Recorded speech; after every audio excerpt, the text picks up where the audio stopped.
혹시 여러분들 그 매국노라는 단어를 영어로 검색하신 적 많으시죠?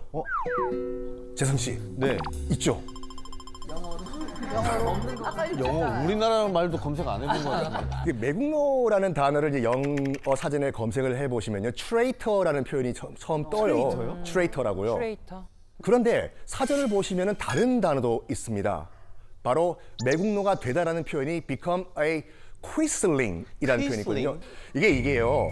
이게 한 인물의 사람의 이름이에요. 이름에서 유래됐습니다.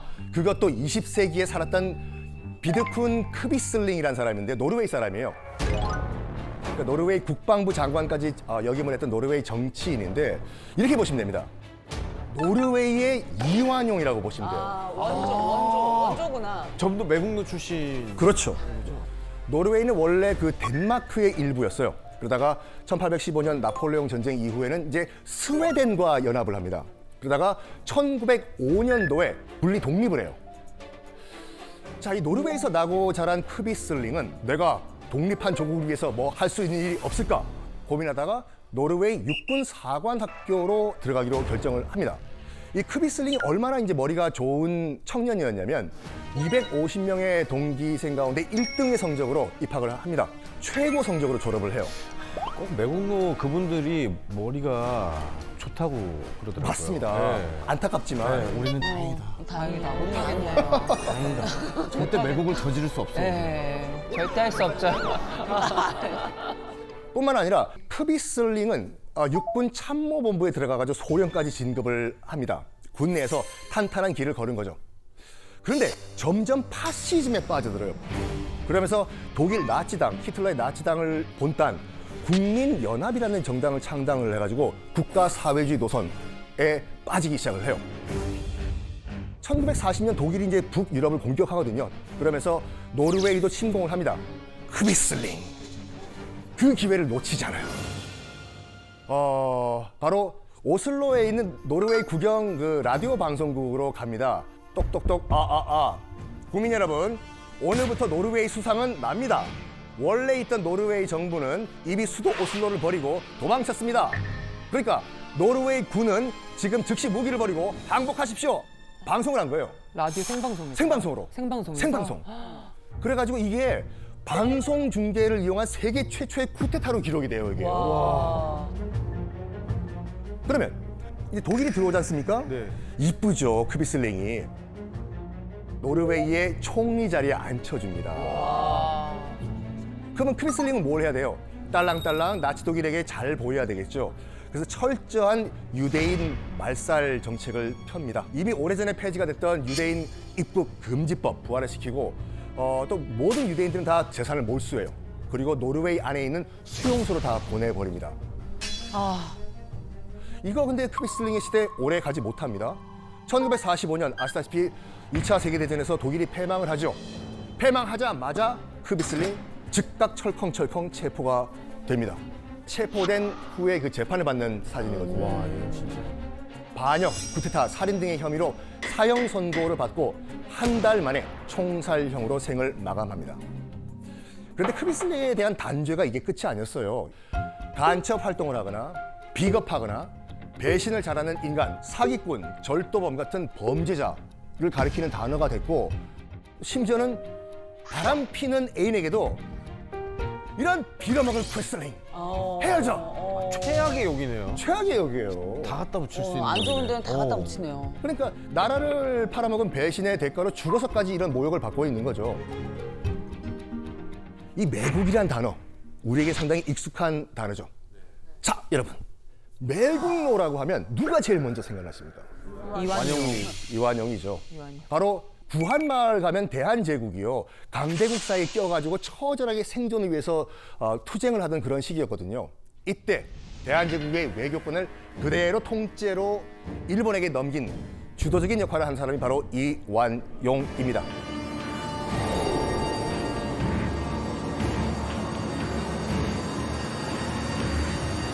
그것이 1905년의 을사늑약이죠.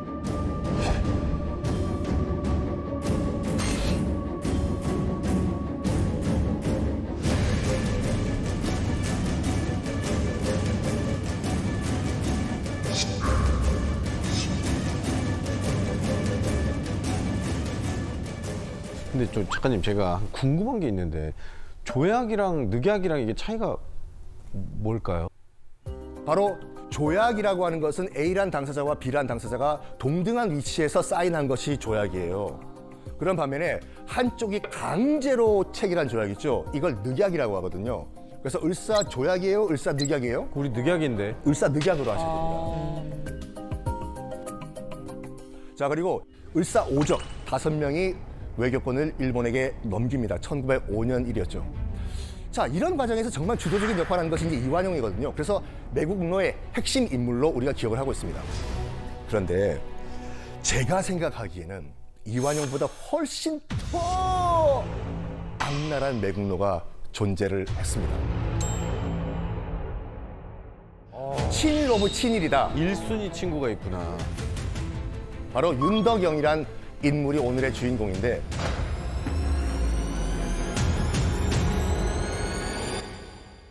왜 우리가 이완용을 그렇게 기억을 하냐면 이완용은 스포트라이트를 받기를 좋아했어요.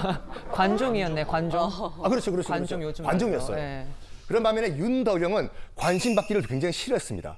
뒤에 숨어가지고 실속파 매국노였어요. 여러분 서촌 아시죠? 서촌, 경복궁 옆에 있는 서촌. 네, 알죠. 통인시장 여러분 기름 떡볶이 많이 드시러 가고. 너무 맛있죠. 이게 현재 지금 경복궁 옆에 있는 옥인동 행정구역이거든요. 당시 이제 그 윤덕영의 땅 규모가 어느 정도냐? 이 서촌 옥인동 땅 54% 지금 54%가 반 이상이 윤덕영의 땅이었습니다.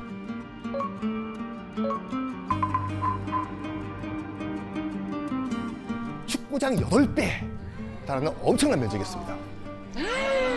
와. 그러니까 이완용보다 훨씬 큰 땅을 일본으로부터 받은 거예요.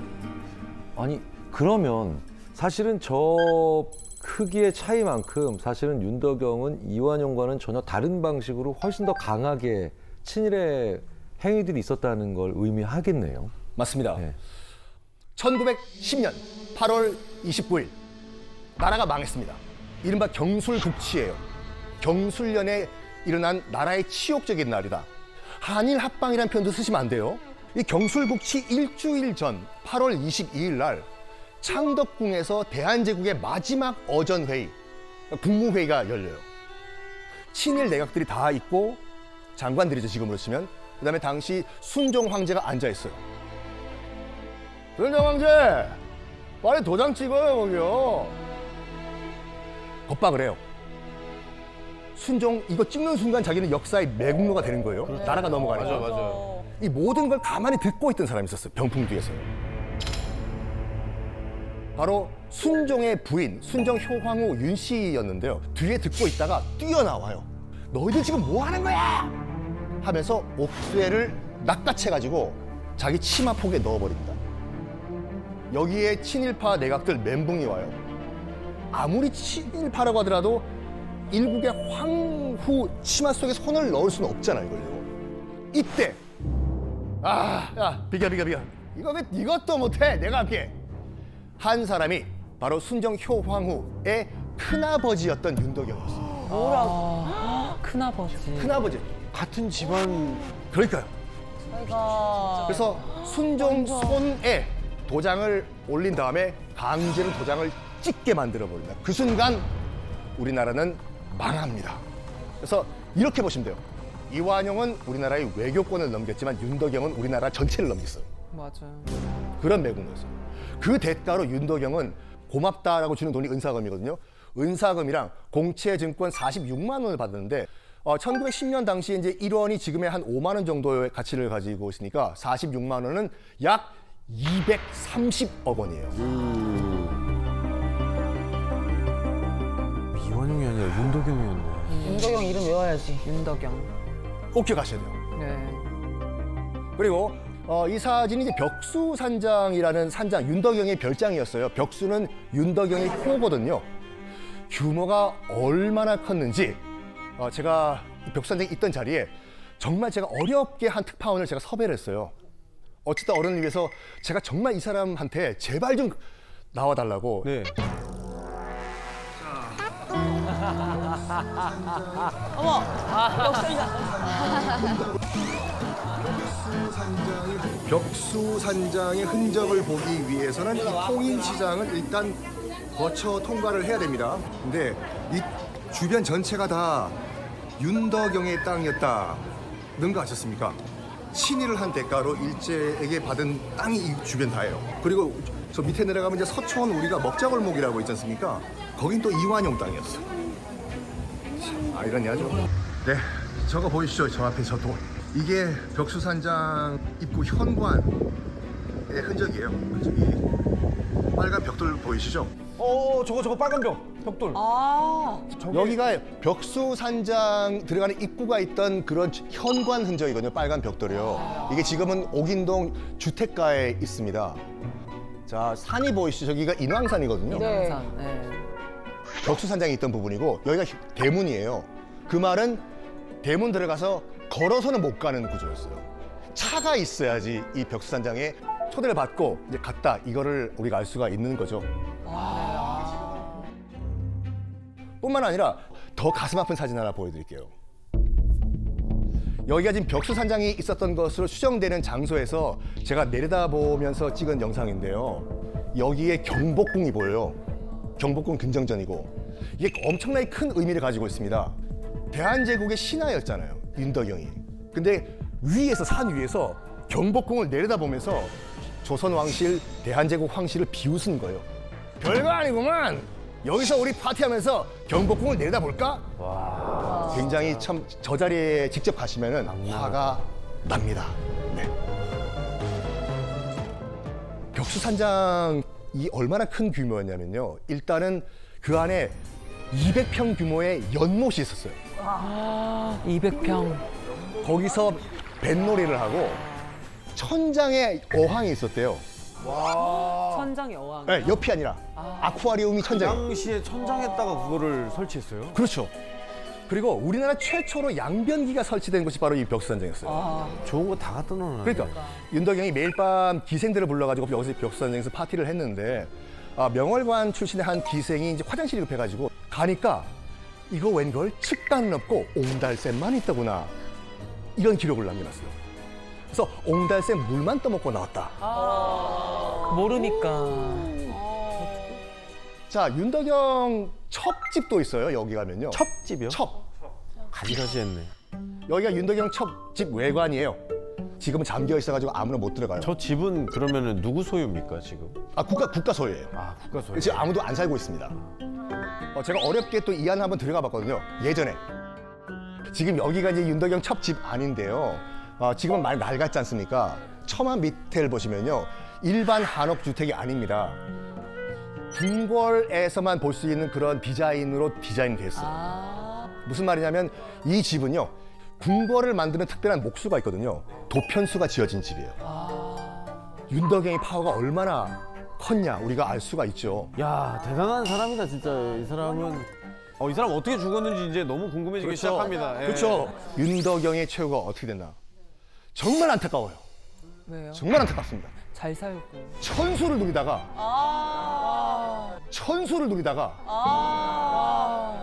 우리나라가 해방되기 5년 전에 천수를 누리다가 죽습니다. 나라를 판 돈으로 정말 호의호식을 하다가 아무 문제 없이 생을 마감하고 어떻게 그럴 수 있어?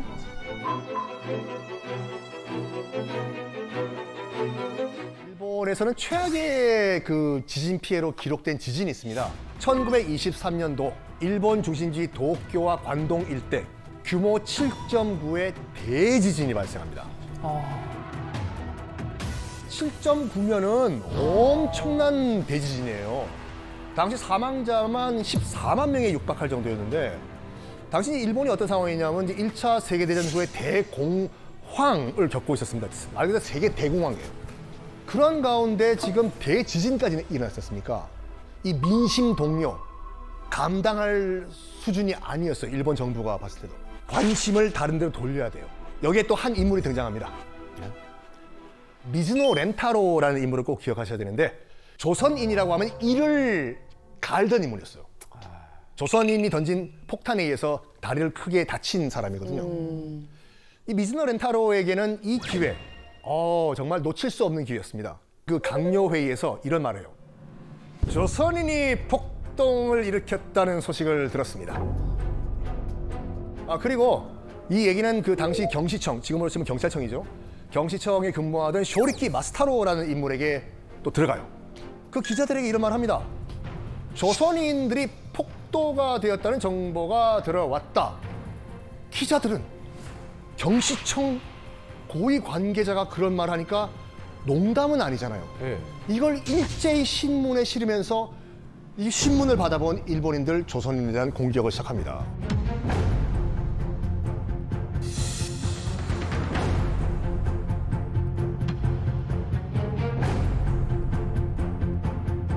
집이 다 날아갔어요. 재산 다 날아갔어요.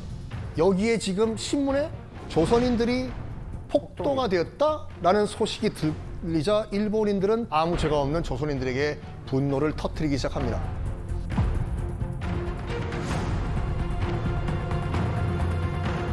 그러니까 관동 대지진으로 인해서 시작된 일본의 이 학살, 그 학살로 인해 가지고 독일 측 자료에 따르면 2만 명 이상의 조선인들이 억울하게 죽임을 당했습니다. 그리고 이 모든 것을 지켜보고 있던 사람이 한 명 있었습니다. 바로 이 사람이에요.